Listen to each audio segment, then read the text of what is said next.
Bonjour et bienvenue à tous. Il y a des gens qui ne songent pas au caractère de leur futur animal en achetant un nouvel animal domestique. Les chats sont virtuellement les animaux de compagnie les plus répandus dans le monde. On peut les rencontrer pratiquement dans toutes les maisons de tous les pays du monde.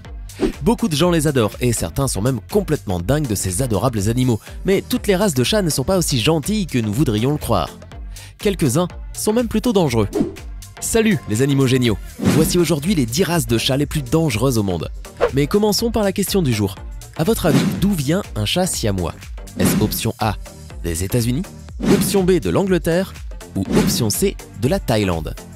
J'espère que vous avez la bonne réponse. Si c'est le cas, écrivez-le maintenant dans les commentaires. N'hésitez pas à liker la vidéo si elle vous plaît et si vous êtes nouveau sur la chaîne, n'oubliez pas de vous abonner et d'activer la notification pour ne rater aucune de nos prochaines vidéos.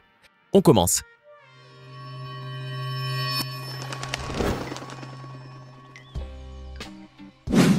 Le Shonsai. Le Shonsai est une race de chat domestique qui a été développée par le croisement de quelques spécimens d'un chat de la jungle. Ces animaux ont besoin de beaucoup d'espace, donc si vous vivez dans un appartement, vous ne devriez probablement pas acheter un Shonsai. Il peut facilement tout abîmer chez vous, mais si vous vous occupez correctement de votre chat quand il est jeune, il peut devenir un animal de compagnie obéissant. Le Mekong Bobtail. Le Mekong Bobtail est une race de chat naturelle très répandue en Asie, mais très peu connue chez nous. La race a été principalement développée en Russie grâce à des spécimens venus des pays d'Asie du Sud-Ouest, Chine, Birmanie, Laos, Thaïlande, où passe le fleuve Mekong. Le standard international fut approuvé en 2004 par l'Assemblée générale du WCF en Russie. Mais la patrie de cœur de cette race est la Thaïlande, pays dans lequel elle est considérée comme un patrimoine national. La race se veut aristocratique et très prisée des familles riches et des gens célèbres. Le Mekong Bobtail est un chat intelligent, sociable, affectueux et joueur. Il peut être considéré comme une version sans queue de chat siamois. Il est également très doux, tendre et accommodant, mais peut se montrer aussi réservé et timide. C'est un chat très attaché et très dévoué à son maître, à qui il aime prouver chaque jour son amour.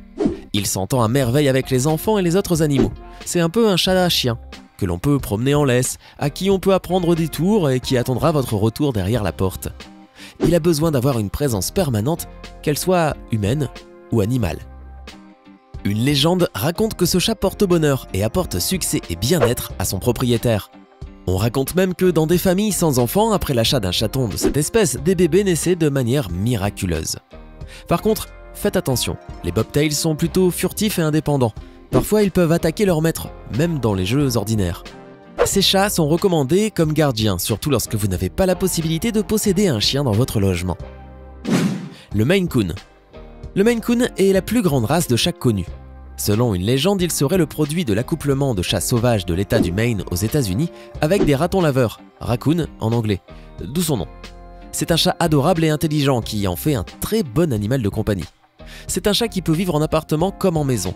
Cependant, il faut être prudent s'il sort sans surveillance. En effet, il a un périmètre de chasse très étendu, ce qui peut être dangereux si la maison a des routes autour. Les abyssins. Les abyssins sont des chats très affectueux, surtout avec leur maître. Ils nous suivent souvent pas à pas comme de vrais petits chiens. Ils sont toujours en quête de caresses. Les abyssins ont un miaulement très agréable à entendre, très harmonieux et doux. Souvent, ils roucoulent même, ce qui est très mignon. On décrit l'abyssin comme étant un petit cougar d'appartement, et c'est exact. Ils sont extrêmement affectueux, mais ils ont un petit côté chat sauvage. Ils sont très actifs, ils courent plus vite que le commun des chats. On a à peine le temps de les voir passer lorsqu'ils courent le long en large de la maison. Ce sont des chats majestueux, royaux. Ils aiment être perchés haut et dominer leur territoire. Les abyssins ripostent habituellement immédiatement. D'ailleurs, ils peuvent même devenir plutôt sauvages, si vous ne leur prêtez pas assez d'attention. Ce chat peut être agressif sans raison particulière. Le Chaos. Le Chaos, aussi appelé chat de jungle, est un chat de taille moyenne qui peut peser jusqu'à 15 kg. Même élevé à la maison, le chat de jungle peut démontrer sa nature sauvage. Malgré cela, certaines personnes aiment leur couleur brune rougeâtre, leur touffe et leurs oreilles. Le principal problème que vous pouvez avoir lorsque vous avez un chat de jungle en tant qu'animal de compagnie est sa forte indépendance. Les chats ne se gênent pas pour toucher à tout ou se montrer plutôt sauvage. Oui, cet animal griffera et mordra tout sur son passage. Le chat British Shorthair. Le chat British Shorthair rappelle ses ancêtres, grands chasseurs de rats qui vagabondaient librement en Grande-Bretagne. C'est en effet un chat indépendant, aux bons instincts de prédateur, qui aspire à une grande liberté et à des espaces aussi grands, raison pour laquelle avoir un jardin est préférable. Ceux qui disposent d'un jardin et qui passent leur journée hors de la maison sont en effet les maîtres idéaux du chat British Shorthair, qui est un chat de constitution robuste, très digne et très réservé.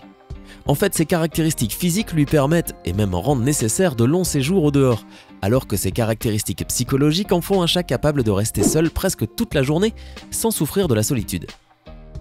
C'est un chat gentil, digne et réservé, mais il a tendance à se considérer sur le même plan que l'homme, ce qui peut en faire un individu têtu et envahissant si on ne lui a pas appris tout petit ce qu'on peut ou ne peut pas faire. Le chat de palace. Le chat de palace, également appelé Manoul, est un chat sauvage originaire d'Asie centrale. Il fait partie de la famille des félins mais possède son propre genre, celui de l'Autocolobus. Il est très ressemblant à un chat domestique, mais ce qui en fait sa particularité, ce sont ses drôles d'oreilles, ses yeux et pupilles rondes, ses pattes courtes, son visage aplati et ses drôles d'expressions faciales. Il vit dans les steppes rocheuses et désertiques de la Russie, Chine, Iran, Mongolie, Tibet, Kazakhstan et peut être observé vers 4000 mètres d'altitude. Cet animal sauvage aime vivre de façon solitaire et il est impossible de l'apprivoiser. Ces chats sont dangereux, plutôt solitaires et indépendants. Leurs dents canines sont 3 fois plus grosses que la normale et c'est pourquoi leur propriétaire devrait être plus prudent avec cet animal. Car oui, malheureusement certaines personnes malhonnêtes vendent des chats de palace au marché noir, ceci bien que ce soit une espèce sauvage et quasi menacée. Le chat bengale. Depuis quelques années, un chat un peu particulier fait fureur auprès des amateurs de félins. Il s'agit du chat bengale.